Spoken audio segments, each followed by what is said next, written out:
on, my fellow fuss butts? ZabuTheSergal here, and I'm back with another video just to educate my people. And today, we're kicking it off with another question from the Q&A, and we're going to elaborate on that a little bit. So without further ado, let's go ahead and get in this. When I can find it. Hey Zabu, hello! What are some things they don't tell you about fursuits? I've always heard about the things you should know about them, but what are some things no one usually tells you? Well, I don't know about anything that no one would really tell you, but I guess I'll just give you some kind of 101 type things about things that you should know about the fursuits. Alright, first and foremost, whenever you're fursuiting, make sure that you are aware of your surroundings. I know I've said this in previous videos, but the vision in fursuit is extremely limited as compared to your normal vision, so you definitely want to know what's all around you because you don't want to trip and fall and end up breaking something on your suit, and you know that'll start a whole nother list of problems that no one really wants to get into. So definitely be aware of your surroundings, that way you don't slip and break your neck or something. And another thing is that the structure on the inside of the fursuits can differ from maker to maker. Some structures are entirely foam, some are foam with, resin, and some are like completely resin. So you also have to be mindful of that because, like with the resin blanks, sometimes if it's not properly padded on the inside, then the actual resin can like rub into your face and like cause chafing and stuff like that, and that can be extremely uncomfortable, and no one would like that either. Another thing is to stay hydrated. Hydration, hydration, hydration.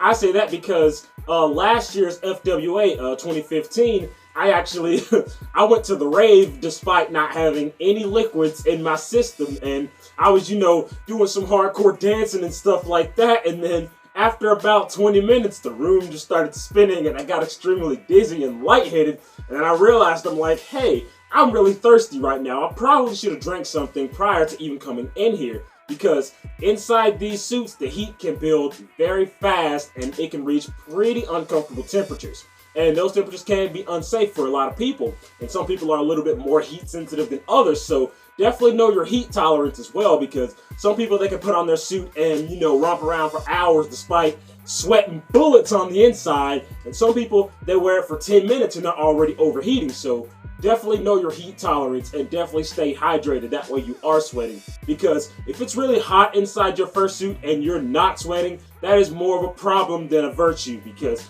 sweat is your body's defense to high temperatures. So if you're not sweating, that means you are dehydrated, and the problem only gets worse from there. So definitely stay hydrated. And they do make really long straws. That way, if you need a drink or you don't want to take your suit off, you can just put that straw in the drink, go ahead and slurp it on down. That way, you're good and hydrated, and you can keep on romping around and doing what you do. Another thing that you want to do, especially with a new fursuit, is you want to make sure that you break it in, as in make sure that, the seams are nice and tightened and it's already adjusted to your body and all that, because before the last FWA, I had touched Zabu like almost never. And then when I finally went to that con, I was wearing him for an extended period of time, longer than I ever had in the past. And some of the seams came undone, teeth started to fall out, things of that nature. That way, you want to make sure that all that stuff is already under control before you even start wearing it for an extended period of time, because once your suit starts to fall apart, and let's say you were doing like a performance on stage or something, or you're meeting people and stuff like that, and your suit starts to fall apart, that can be a very stressful and emotional time for you. So definitely be on the lookout for that as well. Just make sure that everything is nice and good, give it a couple of shakes, make sure those seams are nice and good, make sure that they don't rip, make sure everything is where it should be. That way you can actually do the movements that you want to do without having to damage the suit. I will say that some people's suits, like I said earlier in this video, are a little bit more structurally sound than others. So definitely know what are the techniques and stuff like that of your makers. That way you can know exactly what you can and can't do in the suit, because some suits are primarily for show, some suits are high performance suits. So the suits that are for show will more than likely break down if you try to do extra stuff in them. That's why they're only for show, like photo shoots and just walking around and stuff like that. But if you're going to be like a dancer or you're going to be wearing your suit for a long period of time, you're going to be interacting with people, doing random shenanigans, doing a lot of movement, you want a suit that is structurally sound, because like I said, if it's not, it's going to fall apart, and that's money wasted and time consumed to get it fixed. So all these things you definitely need to consider. Adding to the earlier bit about the sweat control, you want to make sure that you wear something underneath your suit so that the sweat stays to you and not to the suit. Because once your suit starts to soak up the fur, it can be...